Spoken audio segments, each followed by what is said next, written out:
Well, Dr. Natter, thank you for joining us today. Thank you for having me. No problem. We're very excited to have you here.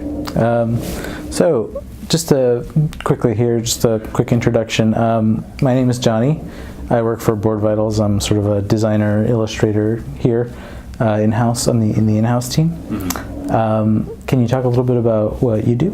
Sure. So I'm Mike. I'm from New York originally. I actually started out more in the kind of illustrating art world myself. I was diagnosed with type 1 diabetes when I was a kid, so there was an interest in medicine at a young age, but my kind of strengths and my interests were much more in the arts than in the sciences. Mm-hmm. So I never really kind of considered medicine as a career until much later in life. I went to undergrad at Skidmore College, started studying art there, and then toward the end of college I realized that I really wanted to try medicine and went for it. So I went ahead and did a post-bac pre-medical program here in New York at Columbia. Mm-hmm. I worked for a couple of years after that and then was very fortunate enough to get into Jefferson Medical College in Philadelphia. And I'm currently a second-year internal medicine resident in New York City. Awesome, thanks for that. So I just have a few questions for you here, hope you don't mind. Sure. So let's kick this off here. What inspired you to pursue medicine? So kind of what I tapped into before, the interest was sparked when I was a kid, when I was diagnosed with type 1 diabetes. There's a elegant physiology to diabetes that I, at a young age, kind of had to master. And in doing so, I gained this amazing appreciation and fascination for medicine. So I think that, in addition to the melding of art and science and helping people, was kind of the culmination of all of my interests in one. Okay, when you say physiology, what exactly do you mean by that? Like, what are the challenges that you had to face when you were growing up? Sure. So type 1 diabetes is an autoimmune destruction of the cells that make insulin of the pancreas. Insulin is a hormone that regulates the blood glucose. So it's a very finicky system where anything that you eat that contains carbohydrates or sugars breaks down into glucose. The right amount of glucose has to go from your bloodstream into your cells, and all of that is regulated by your pancreas secreting the correct amount of insulin in proportion.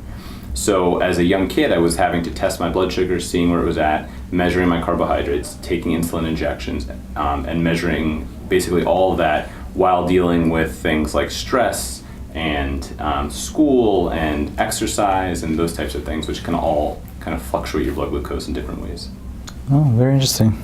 So you had to do that yourself, you had to be responsible for that at a young age. Correct. Cool. So I guess that's very easy to see how that sparked your interest in medicine. Mm-hmm. Cool. Well, I guess moving on here. So curious, when and why did you start creating medical illustrations? Sure. So when I was always drawing. As soon as for as long as I can remember, I was drawing superheroes, and I was drawing basically everything and anything. It came very, very naturally to me, and I really enjoyed just the process of doing it. So when I was in medical school, I initially kind of caved in to taking notes the more traditional way, which my peers are doing by essentially typing up outlines of lectures and trying to condense all of this huge volume of information into a digestible chunk. Mm-hmm. And in medical school, it feels as though the stakes are very high and you don't want to go your own route. So I kind of caved into doing what everyone else was doing, and I was doing very mediocre, and I was kind of miserable. I was, in the library hours on end, kind of memorizing facts and so on. And I kind of came to this conclusion that, or rather, when I was doing that and reviewing my notes, I would kind of doodle in the margins of these notes, and I would do it sometimes literally out of boredom and out of agony, and then sometimes I was doing it out of didactic purposes. So I would illustrate something kind of funny that reminded me of the text. Uh-huh. When I would take my exams, I was recalling more of these doodles and much less of the text, and that's when I started slowly but surely kind of edging over into doing more illustrative notes, and that's when things kind of took off and went this interesting kind of medical illustration comic type situation. Cool. That's very cool to hear how that very funny way to start thinking about notes sort of led you into this path that you're in right now. Mm-hmm. I can totally relate to that, by the way. When in art school, studying for art history was a chore. Right. So the easy way that this is shared with my peers too as well. But the easiest way to go about that was to sort of make little doodles or associate these things with like a silly doodle or something like that to help you to jog that memory, when you're actually taking the exam or Exactly. example. Yeah. Exactly. Yeah. Yeah. So They say art history is to artists what orthography is to birds. that's very funny. Alrighty. So moving on here. How do you manage time to practice medicine and illustrate? So I get that question a lot, and the truth is, being a medical resident or anyone in medicine, a medical student, or anyone in this process of medical training, your day and the hours that you have is truncated. So like a normal human being has 8 hours of sleep, 8 hours of work, and then they can basically utilize the last part of their day to exercise and to eat and to go out and be social and to watch TV. Whereas in our world, it's kind of unfortunate where things are truncated down to you have 12 to 16 hours of your day is already in the hospital. So you have to be very deliberate with the free time that you do have. And so sometimes that comes at the expense of certain things. And so I have colleagues that need to exercise. So after they spent the full day in the hospital, they go to the gym and then they'll eat something and go to bed. I have friends who really like being social, and so they'll go out and get drinks, but maybe they'll have less sleep that night or they won't go to the gym that night. For me, if I have an emotional day in the hospital or if there's something I'm trying to learn, it's very natural for me to draw. And so sometimes it just kind of happens in that chunk of my day. I will do that. Mm-hmm. But I will definitely admit that since starting residency, my drawing has definitely not been as consistent as it was in medical school. It definitely slowed down quite a bit. Yeah, and I can relate to that as well. It's really hard to find time for personal projects at all when you're doing anything. I mean, I'm sure it's like even exasperated for you because you have to deal with the residency timetable and everything like that. Exactly. Yeah, but we're fortunate enough to still find enough time in little chunks to pursue our own personal projects. So it's it's a challenge, but.